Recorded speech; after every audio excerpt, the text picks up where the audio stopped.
audio if you are not. Okay, so welcome to our Leading with Abundance, Transformative Justice as a Framework for Change webinar.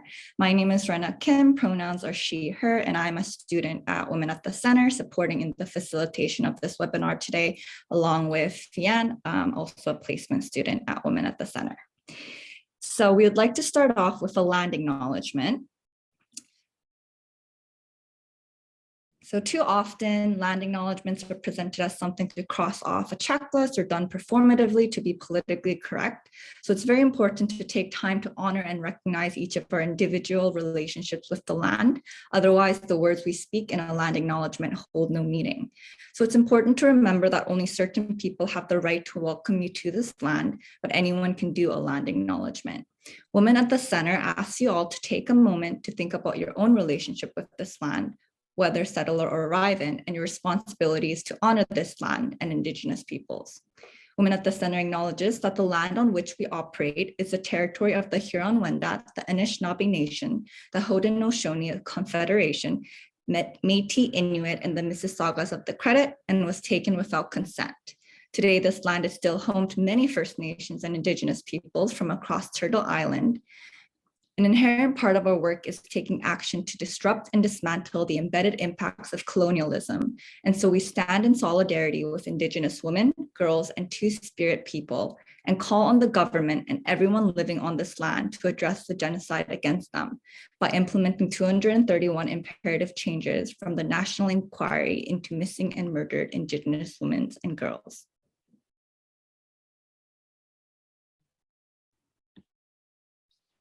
Due to the nature of the content discussed, we are offering a trigger warning. This presentation involves discussion around gender-based violence. So please only listen if you are available, you are able to do so. If while listening, you feel you need support, please reach out to your local support networks. And we would like to have the community agreement together.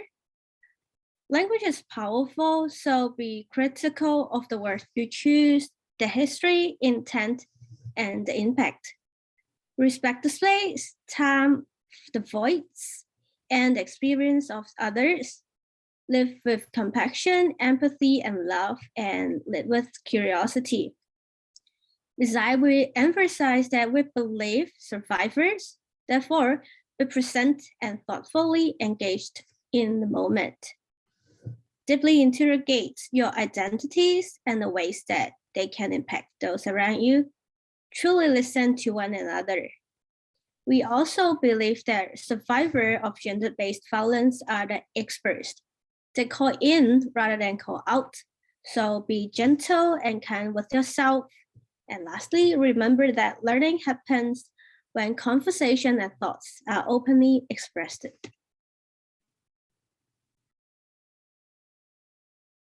So kind of looking at the brief schedule overview, it'll begin with a TAGI presentation presented by Women at the Center, followed by a WAVA presentation, and then we'll have roundtable discussion with panelists and a Q&A session to end off.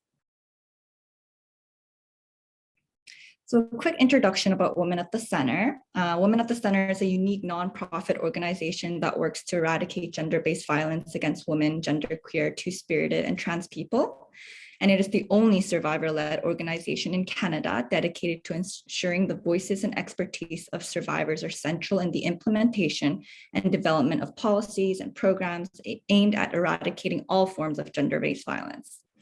And with over 4,000 members across the world engaging in personal, political, and social advocacy, Women at the Center thrives on membership engagement and shared experience that come together to create valuable change in our communities.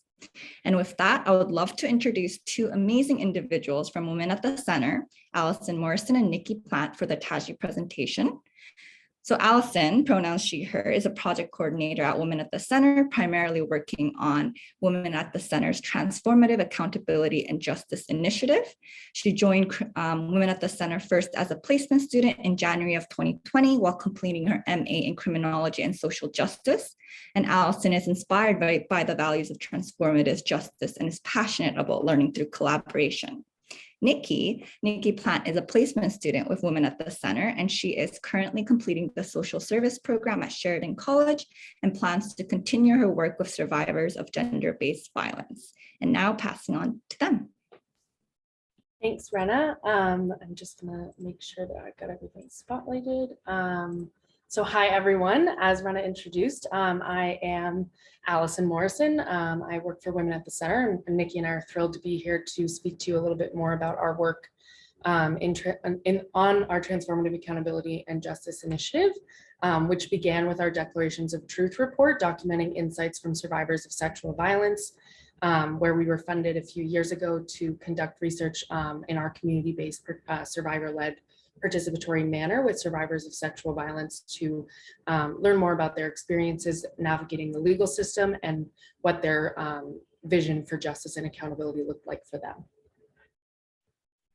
So to begin, as an organization, as Fionn mentioned earlier, we recognize the importance of language as a powerful tool and have made conscious decisions on the language that we use.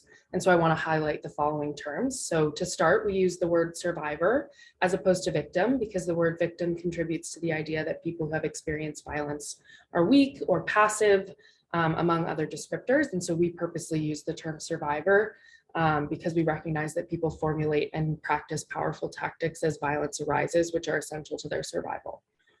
We use the term declaration in place of stories because story can imply that survivors have made things up about their experience, and we believe survivors. So using the word declaration is an act of resistance in the face of systems trying to silence survivors. Similarly, we use the word reported instead of alleged to refer to reports of sexual violence because alleged reinforces that idea that survivors are making up the violence that they experience. We use the term accomplice instead of ally to focus on direct action and willingness to put your body on the line for people who are directly impacted by systemic violence for the purpose of challenging and dismantling oppressive systems. So being an accomplice goes beyond being an ally.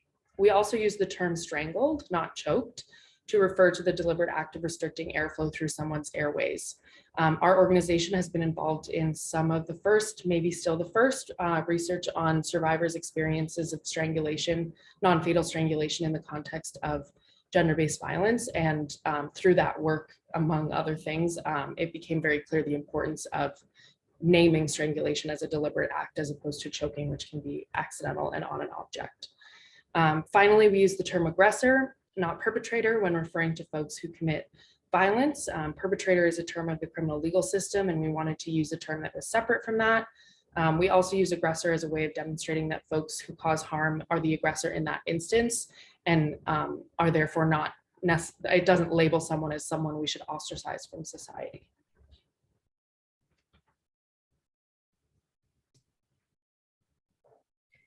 Survivors of sexual violence often feel that the criminal legal system failed them when they reported their sexual assault. It is frequently said that the process re-traumatizes them as they feel that they are not believed and are made to feel that they are the ones on trial and not their aggressor. This often prevents survivors from even reporting their assault. This image from Limits of a Criminal Justice Response, Trends in Police and Court Processing of Sexual Assault by Holly Johnson, with data from Stats Canada, is the sexual assault attrition pyramid. This data is meant to give you an understanding of the disproportionate numbers regarding sexual assaults that are reported and the resulting convictions.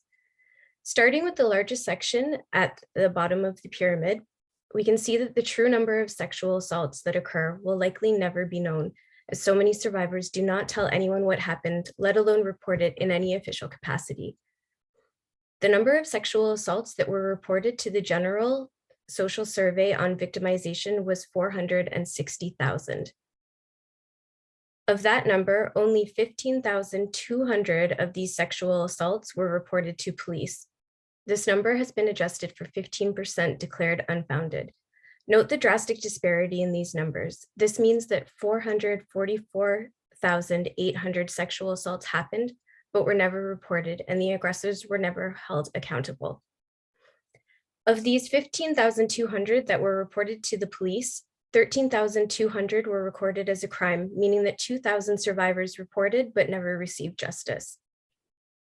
Of these recorded as a crime, only 5,544 charges were laid. meaning that 7,656 cases did not result in any charges being brought against the aggressor.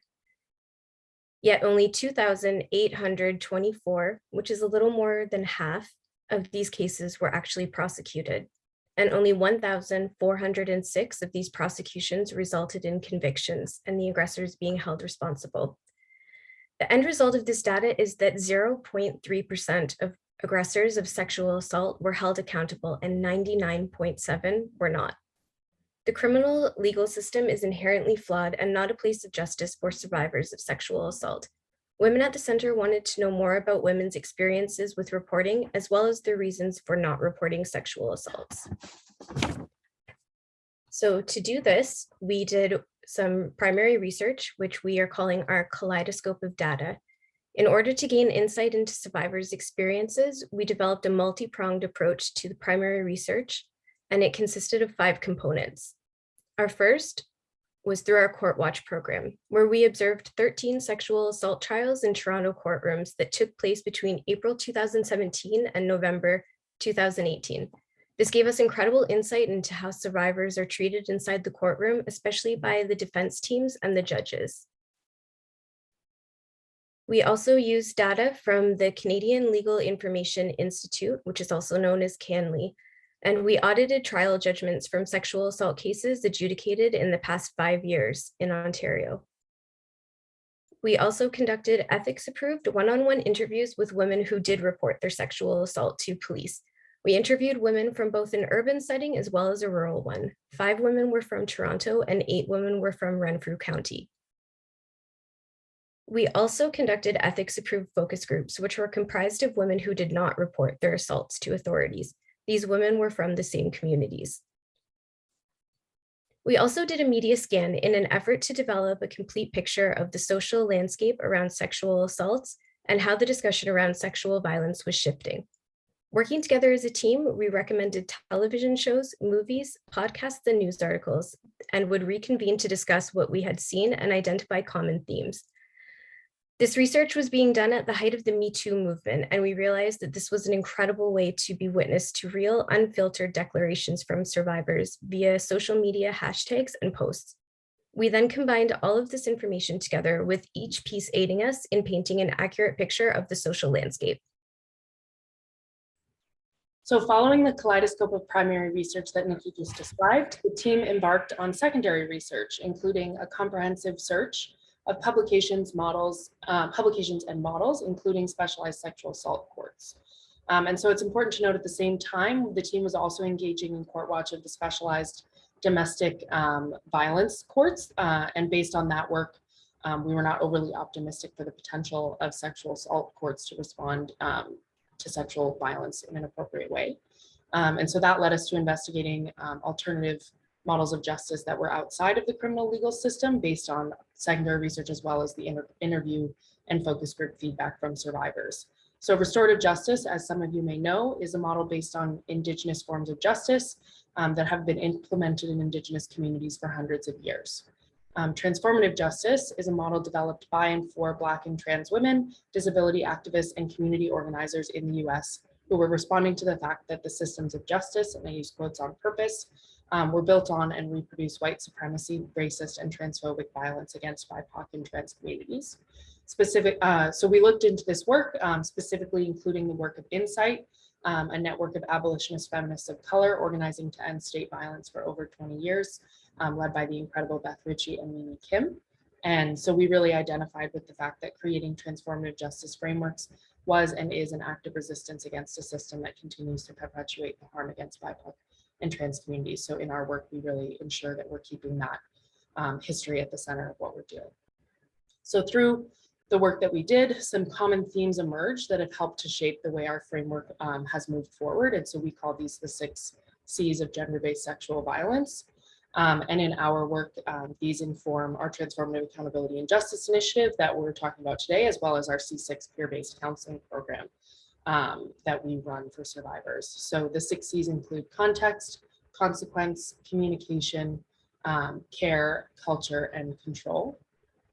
And so these help to sort of give a comprehensive contextualization of gender-based sexual violence, including, as you can see on the slides, the who, what, where, when, and why, unpacking the social, legal, physical, and emotional, the social, legal, physical, emotional, and financial impacts on the survivor and aggressor, as well as focusing on the various interventions adopted by survivors during and after the violence. And so the way that we developed this framework was to be a 24-month series of engagement, or 24-week, series of engagement. And in our pilot, we've sort of modified that timeline as we adjust to piloting and the way that our pilot has been structured. But the C's really ground our framework, and they're based on the themes that came out of the research we were doing.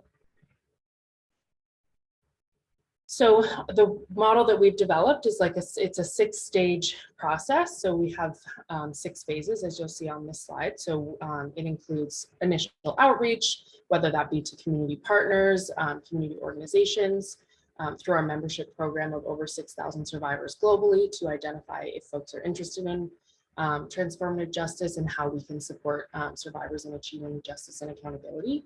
We also work with referral process, again, whether that be from community organizations that we're close with, or we have some incredible connections with a Crown attorney who may be here. So if she's here, I'll give you a shout out, Kara, in terms of ensuring that we're presenting this as an option for survivors who may have initiated processes within the criminal legal system and then want to stop those. And that has been a bit of a barrier, but in cultivating those partnerships, we're working to support survivors in that way.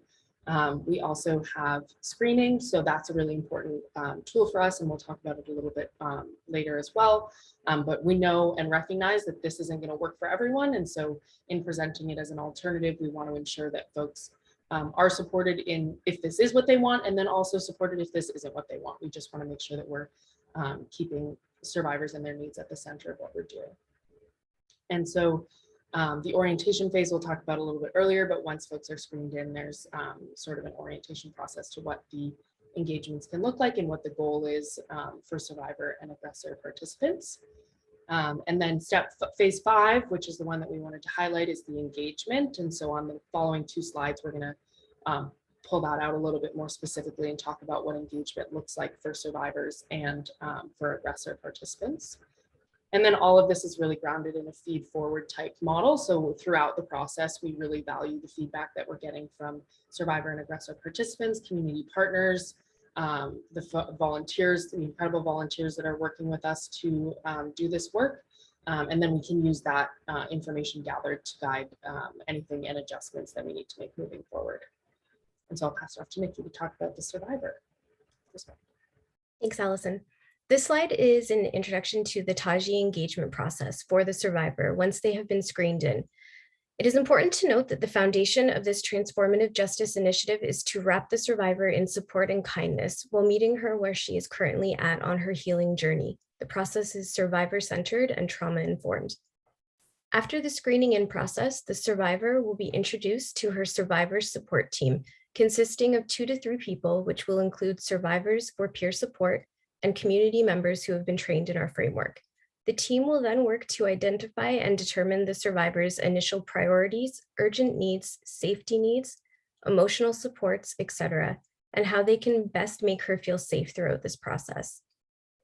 The survivor will go through the transformative accountability and justice engagement, which will consist of a series of workshop-like sessions that will incorporate such things such as education on social conditions that enable male-perpetuated violence, activities to help the survivor articulate what justice may look like to her, counseling and healing strategies, access to resources, and more.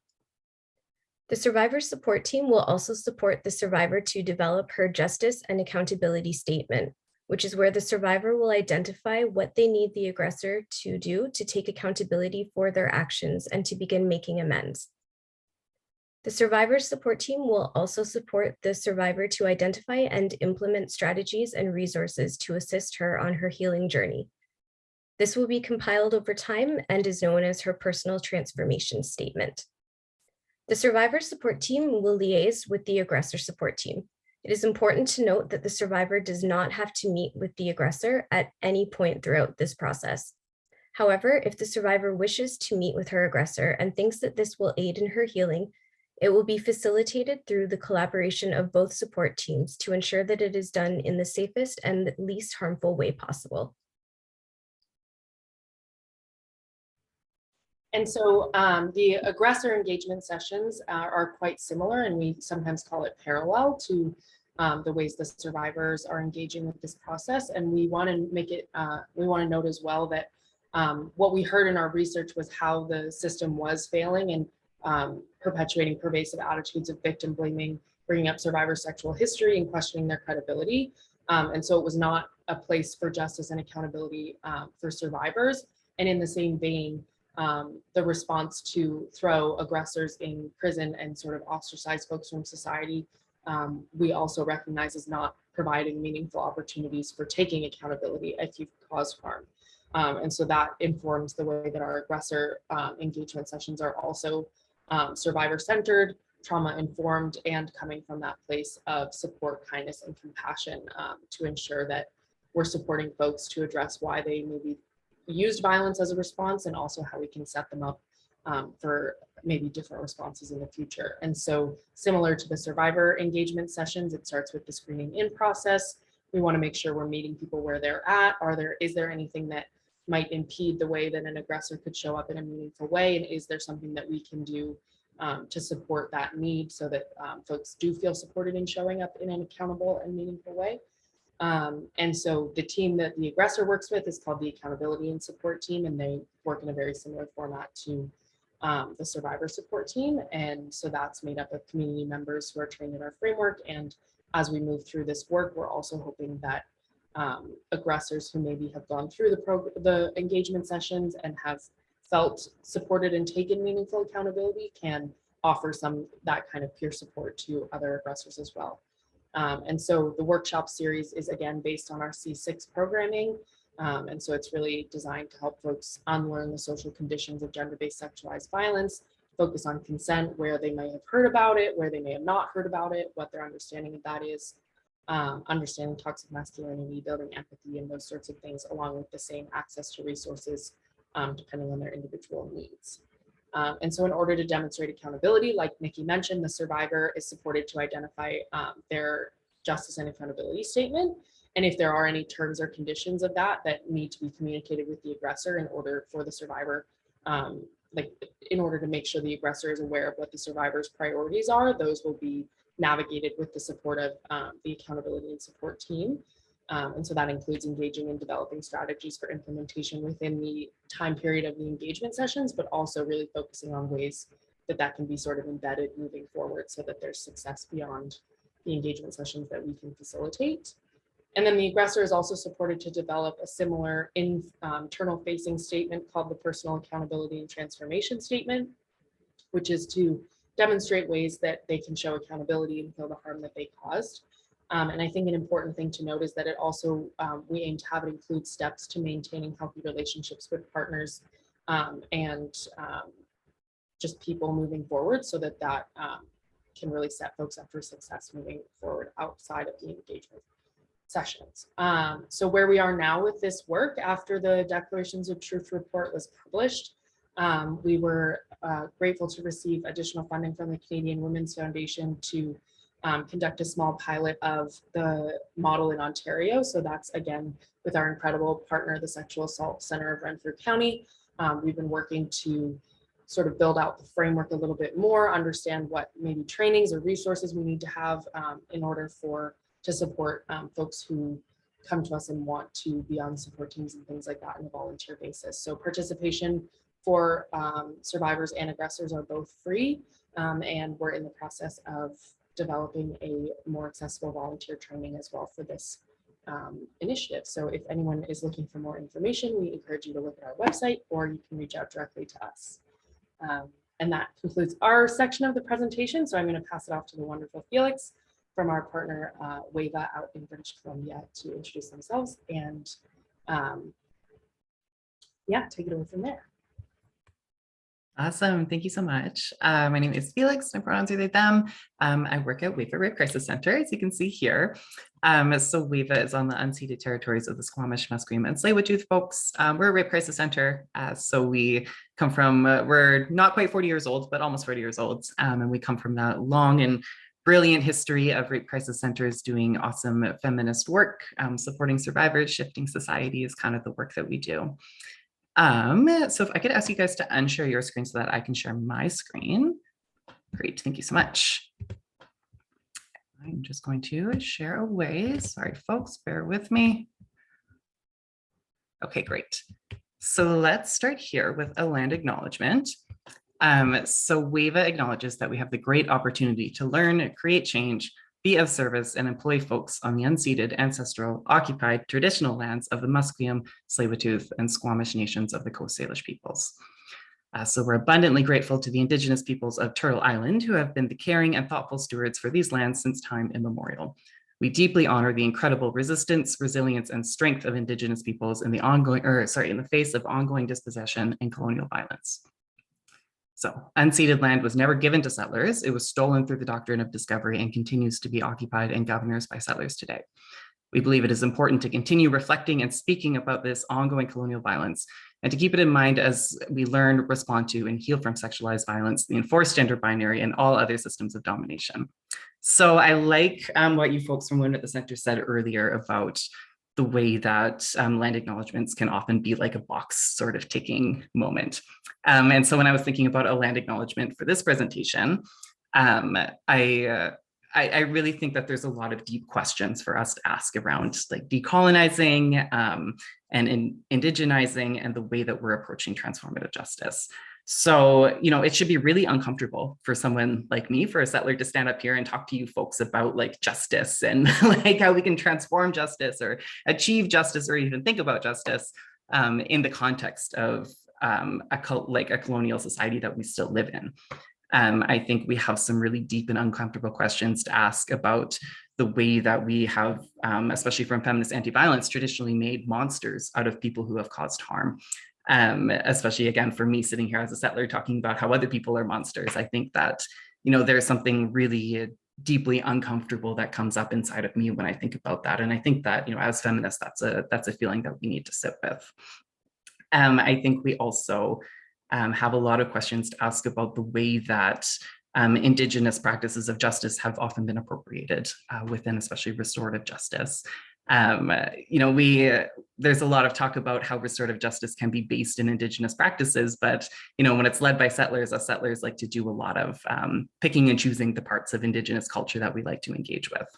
So I think we have a lot of work to do to be really, I think, releasing the strings of power and how we decide what restorative or transformative justice is going to look like, to really be centering Indigenous folks and really leaning into the practices that have already exist on this land. Okay, so here's a little bit about what we're working on. So at WAVA, we're lucky enough to be working on our TJ pilot project, so we get to try it out. And just before we started this panel, someone was saying very smartly that, you know, we're kind of in this moment with TJ where the thinking and kind of the brainstorming around it has gotten a little bit ahead of the practice. So we've all got a lot of really great ideas about TJ and haven't really had the chance to put them into practice just yet. So we get to do that. So we are working on 5 TJ cases over 2 years. And we made the decision that our TJ was going to be very survivor directed in the outcomes, which is to say that we don't have like a very structured like steps that folks can go through, or we don't have any like predetermined outcomes of what it might look like. And the reason for that is simply that, you know, justice is such a nebulous and difficult to define concept, and we're really finding that it's different for everybody who accesses. So for some folks, justice might look like having a circle or some kind of encounter with the person who caused harm. For other folks, it looks more like community pieces. You know, we want our community to be doing better talking about sexualized violence, or to look at the way that community can be complicit in sexualized violence. For other folks, it looks like art projects. You know, it's all kinds of different things. And so we're really letting survivors lead the way in deciding what that's going to look like. And the other cool thing that we get to do is our national TJ project.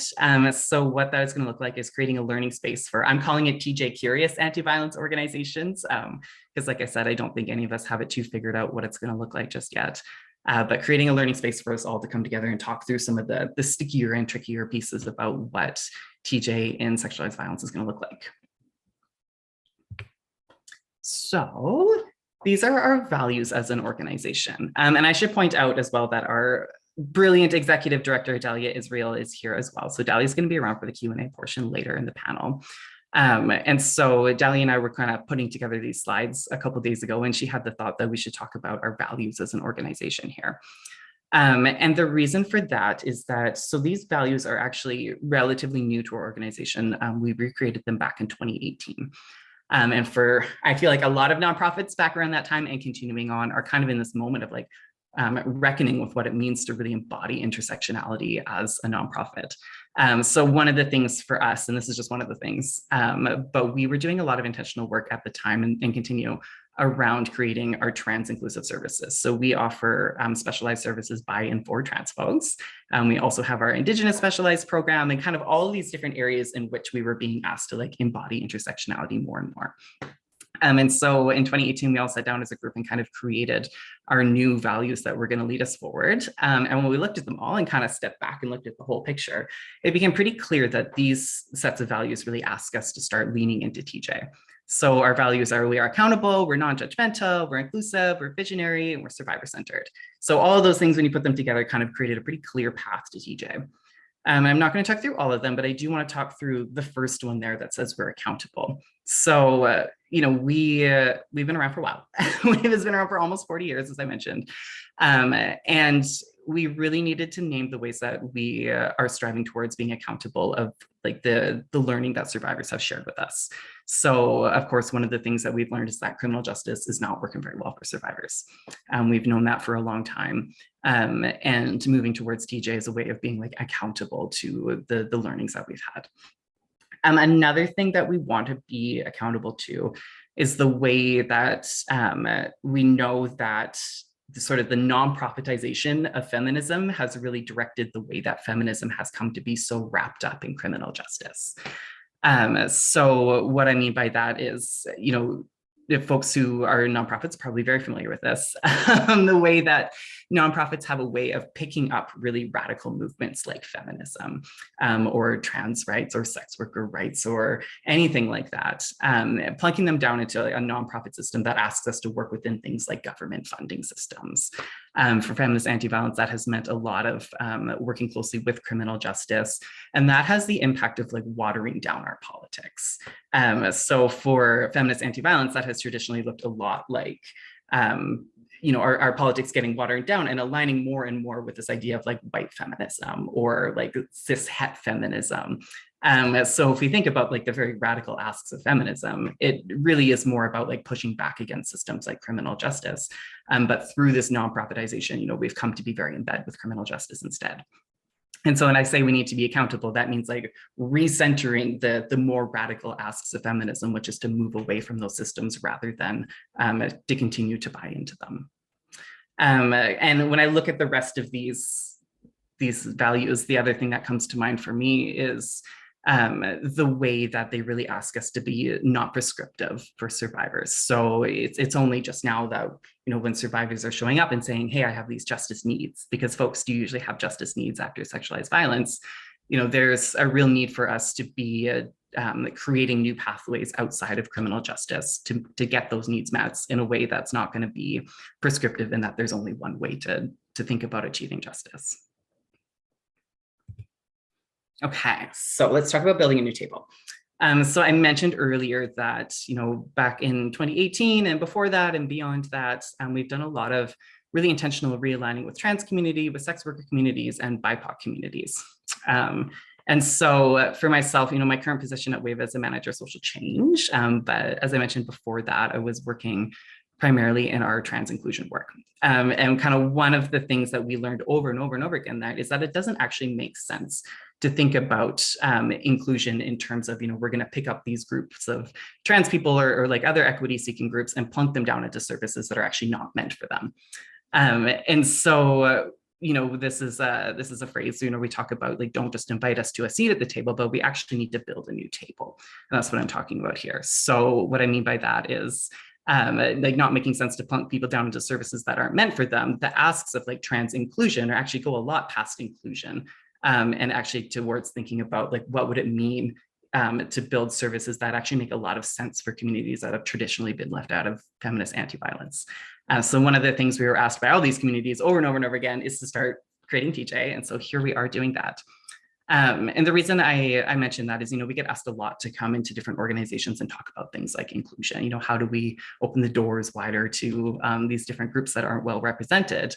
And, one of the questions that I often critically ask is like, open the doors to what? So we can open the doors wider and wider and wider to all these different people, but if folks are showing up to services that don't necessarily make sense to them, there's going to be a real limitation on how much different equity seeking groups want to engage with our feminist anti-violence.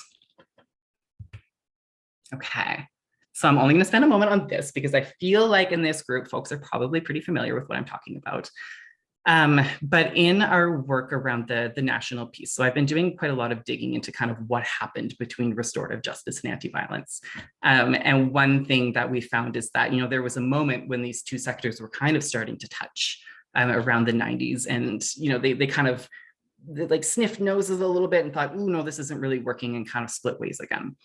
And so the critique of restorative justice from feminist anti-violence is that it's not very survivor-centered. And to be honest with you folks, like I feel like there is truth to that. Like I feel like restorative justice kind of has a ways to go in being survivor-centered, like having that sort of systemic or structural understanding of sexualized violence. But here's the thing. So when feminists divested from restorative justice, what happened was we started reinvesting in criminal justice instead. And so feminist anti-violence has spent many years now trying to work within criminal justice. And we talk a lot about like making change from within the system and having survivors feel seen and heard and like achieve justice in terms of like jail time through criminal justice. And what we haven't done is really invest the same energy and resources into developing TJ that we have been putting into developing or into reforming criminal justice system. And again, like the impact that that's had over time is reinvesting in white feminism, reinvesting in feminism that's designed for like cis het white women, kind of at the expense of everybody else. So my ask for the folks here is to be thinking about how can we invest in TJ the way that we have spent the past couple decades investing in criminal justice. Okay, so paradoxes in TJ. So as we start kind of wading into TJ, we're finding that there's a lot of uncomfortable stuff here. There's these feelings that come up of, we holding multiple truths. So talk about uncomfortable, talking about, let's talk about exile doesn't work. We know that exile doesn't work when we kick people out of community. We often find that there's not actually much more safety created, cycles of violence continue, all that stuff that folks here know. And then on the other hand, we often hear from survivors that, when we exile people from community, it can actually create a bit more safety for them. So I might feel safer knowing that my abuser is behind bars or they're like not allowed back in the town or whatever it is. Similarly, we know that we can care for everyone, including people who've caused harm. We know that there's not a huge difference between people who've caused harm and survivors of harm, and that in fact, those two groups usually touch. And we know that survivors should be centered in everything that we do. So the good news is that TJ invites us to lean into these paradoxes in a way that allows us to like kind of open up systems and understand in a more nuanced way how harm happens. The bad news is that I don't have any answers for any of these. So I think it's important to kind of center the understanding that like criminal justice really has a way of asking us to simplify. Criminal justice or carceral thinking is the idea that there's one truth and that it's our job to go out there and find out what that truth is. Whereas transformative justice really seeks to like complexify and add nuance to things. So if folks are feeling curious about TJ, my best advice right now is to get comfortable with being uncomfortable, to get comfortable with holding multiple truths inside of us at the same time, and letting go of that sense that we need to kind of get to the bottom of things. Okay, this is the last thing I'm going to speak to before I pass it back to our hosts. So as I mentioned earlier, I feel like nonprofits right now, we're kind of at this moment where we're starting to feel very curious about TJ. I'm starting to think about what it might look like. And I think that we have some responsibility here to kind of know our place as a nonprofit. So there's pros and cons to doing TJ in a nonprofit setting. Some of the pros are that, we tend to have a lot more resources than communities. We have the time to sit around and develop this know-how and kind of good practices around doing TJ. The other thing that I think we really have to offer as a nonprofit is like in comparison to the way that TJ is often taken up in communities, we have an opportunity to be really equitable in who we invest in for TJ. So I'll speak from coming from my community of queer people. Queer people like to experiment a lot with TJ and have made like really amazing advancements in doing TJ. And we can tend to see over and over and over again that the folks who get invested in with that much community capacity tend to be folks who already hold a lot of social capital. Whereas folks who hold less social capital are usually not offered a TJ process, or usually not invited like back into community. So as nonprofits, we have, I think, a bit of space to do better there. But there are cons to doing TJ nonprofits as well. So things like, we're always going to be answerable to things like outcomes. We're always going to be constrained by like what's available to us within the nonprofit industrial complex. So as I said, it's really important that we be kind of aware of the pros and cons. I'm being a little bit cheeky with my picture of a parachuter there. So what I'm trying to say is like, let's not parachute into communities. We need to be cognizant of our role, and we need to be cognizant of not co-opting Black, Brown, and Indigenous TJ into the nonprofit industrial complex. So as we're all starting to get curious about doing TJ as nonprofits, I think one ask that I have of us as a sector is to be really aware of the capital and the social currency that we can hold. And from WAVA, we're really making a commitment that we're not going to come in strong as saying like we have figured out the way to do TJ. Because as we've talked about, like when things kind of get looped into nonprofits, it tends to get more removed from community and over time tends to get watered down.